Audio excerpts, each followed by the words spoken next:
中秋进前，市府推动了订阅计划，其实就是结合民间资源，免费提供卫生棉，予弱势甲偏乡的女性朋友，并且伫市政府甲各区公所的公共便所嘛提供，试办3个月。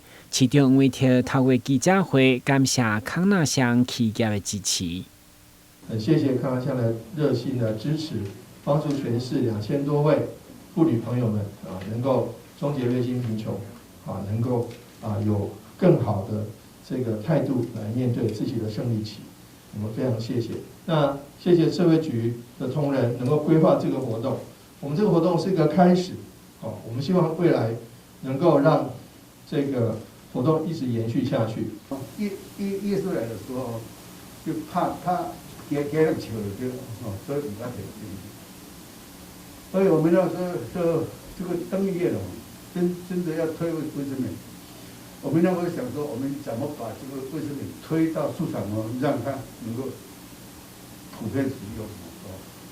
现在我们了解，国小5年级开始就开始有了这个夜市，所以我们在国小，在台南县的国小跟台北市的国小来办这个灯夜灯夜计划的这个活动。